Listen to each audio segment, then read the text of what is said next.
కొంచెం upcoming politicians కొత్తగా ఎదుగుదాం అనుకున్న వాళ్ళు ఉన్నారు. ఇంకా అట్లాంటి వాటి వల్ల అది మాత్రం అధికారం తెచ్చిపెట్టలేదు కదా. సరిగ్గా ఎన్నికల టైంలోనే ఇక చంద్రబాబు నాయుడుకి జైలు పంపించారు కదా. అంటే ఈ స్కిల్ డెవలప్మెంట్లో ఏదో అయితే మోసాలు ఉన్నాయని చెప్పేసి చంద్రబాబు గారిని జైలుకి పంపించినటువంటి నేపథ్యంలో ఈ యొక్క సానుభూతి అనేది వచ్చి కూడా ఆయన గెలిచే అవకాశం లేదంటారా? అంటే ఇప్పటికే జైల్లో ఉన్నాడు కదా. జైల్లో పెట్టడం అది పెద్ద ఎవరు ఏం తీసుకోలేదు. చంద్రబాబు నాయుడుని కూడా పెట్టాల్సిన అవసరం లేకుండే.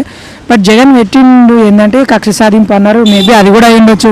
మళ్ళీ అవకాశం వస్తుందా రాదా అంటారని జగన్ ఉన్నది ఒకటి కూడా కళ అన్నారు కదా, అది కూడా నెరవేర్చుకునేమో. మేబీ ఈయన ఏమి జైల్లో ఉండి ఏమి ఇబ్బందులు పడ్డదే లేదు. జైల్లో ఉండడం వల్ల ఏమి నష్టాలు ఏం జరగలేదు ఎవరికి. సో చెప్పండి బ్రదర్, వచ్చే ఎన్నికల్లో ఏపీలో సీఎం అయ్యే అవకాశం ఎవరుకుందంటారు? చంద్రబాబు నాయుడు. అవును, 100% చంద్రబాబు నాయుడు అవ్వచ్చు. ఇప్పుడున్నటువంటి ప్రజెంట్ అధికారంలో ఉన్నటువంటి వైఎస్ఆర్సీపీ పార్టీ వాళ్ళు చేసినటువంటి అభివృద్ధిని ముందుకెళ్తూ మళ్ళీ కూడా వాళ్ళ అధికారంలోకి వస్తారంటున్నారు. సో మీరు ఇలా అనడం ఏమంటారు? వాళ్ళు అభివృద్ధి చేసినట్టయితే చంద్రబాబు నాయుడుకి ఇంత సపోర్ట్ ఉండదు కదా, పవర్ స్టార్ పవన్ కళ్యాణ్ వచ్చి. సో మీరైతే ఇలా అంటున్నారు, కానీ వైఎస్ఆర్సీపీ చేసినటువంటి అభివృద్ధితోనే మళ్ళీ వచ్చే ఎన్నికలు కూడా వాళ్ళే గెలుస్తారన్న కాన్ఫిడెన్స్తో వాళ్ళు ఉన్నారు కదా. లేదు రాదు, వచ్చే ఛాన్సెస్ కూడా 1% ఛాన్సెస్ కూడా లేదు. 100% జగన్ చంద్రబాబు నాయుడు వస్తాడు. 100% చంద్రబాబు నాయుడు వస్తాడు. Support power star Pawan Kalyan ఉన్నాడు. ఇప్పుడు టీడీపీతోని జనసేన పొత్తు కుదిరితే ఇంకే సీఎం అయ్యే అవకాశం కోరుకుంటుంది అంటారు. అంటే ఇప్పుడు పవన్ కళ్యాణ్ గారు కొత్తగా వస్తున్నారు పార్టీలోకి, వచ్చినారంటే వాళ్ళు కూడా ఏదో ఒకటి ఎక్స్పెక్టేషన్స్ ఉంటాయి కదా. వాళ్ళ మీద డిపెండ్ ఉంటుంది, ఉండకపోవచ్చు. వాళ్ళ అండర్స్టాండింగ్ బట్టి పవర్ స్టార్ కూడా నార్మల్ ఏం కాదు, ఆలోచించి వస్తున్నాడు. ఏంటంటే ఫస్ట్ మెయిన్ ఏంటంటే జగన్ రాకూడదు. మెయిన్ కంటెంట్ ఏంటంటే పవర్ స్టార్ పవన్ కళ్యాణ్ అనేది జగన్ రాకూడదు. చంద్రబాబు వచ్చినా పర్లేదు, నేను వచ్చినా పర్లేదు. ఏంటంటే జగన్ రాకూడదు అనే కంటెంట్తో వస్తున్నాడు. మీ ఒపీనియన్లో అయితే ఇలా అంటున్నారు.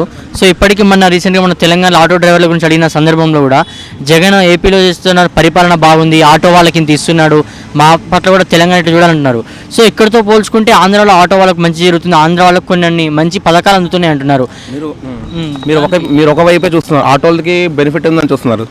దానివల్ల రైతులు ఎంతమంది సఫర్ అయితే తెలియదు. ఉసుకే ప్రాబ్లం, ప్రతిదానికి వైన్స్ వాడేమన్నా వైన్స్ 2014 వైన్సే ఉండదని చెప్పిండు. చాలా వెరైటీ బ్రాండ్ తీసుకొచ్చాడు. సో ఏడ అభివృద్ధి చెప్పండి? తనే చెప్పాడు కదా వైన్స్ ఉండదు ఏపీలో 5 సంవత్సరాల్లో. సో వైన్స్ ఇప్పుడు కంటిన్యూ నడుస్తూ ఉంది. మీరు ఆటోలకి సేవ్ అయింది చెప్తున్నారు, 1% ఆటో సేవ్ అయింది, మిగతా వాళ్ళకి నష్టమే కదా. 100% నష్టమే ఉంటుంది, చాలామంది అన్నారు కదా. సో మీరు అన్నట్టుగా ఈసారి ఎన్నికల్లో టీడీపీ ఒకవేళ అధికారంలోకి కనుక వస్తే సరే, ఇప్పుడు వైఎస్ఆర్సీపీ పార్టీ ఓడిపోవడానికి కారణాలు ఏముండొచ్చు అంటారు? మరి అభివృద్ధి ఒకటి అంటారా?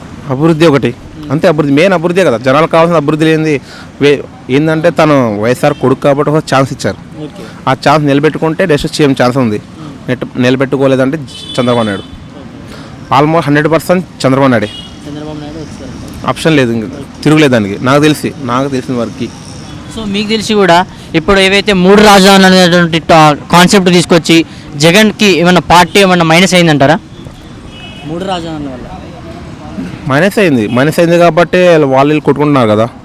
మా ల్యాండ్ రైతులు ప్రాబ్లం అట్టయిందని ప్రాబ్లం అయింది కాబట్టి కొట్టుకుంటున్నారు వాళ్ళు. అది సో వచ్చే ఎన్నికల్లో జగన్ మళ్ళీ గెలిచే అవకాశం లేదంటారు? 10% కూడా లేదు నాకు తెలిసి. చూడండి, నెక్స్ట్ మీరు తెలుస్తుంది కదా, ఇంకో మేలో కదా ఎలక్షన్స్, మీకే తెలుస్తుంది జగన్ ఏపీలో సీఎం ఎవరు అనేది.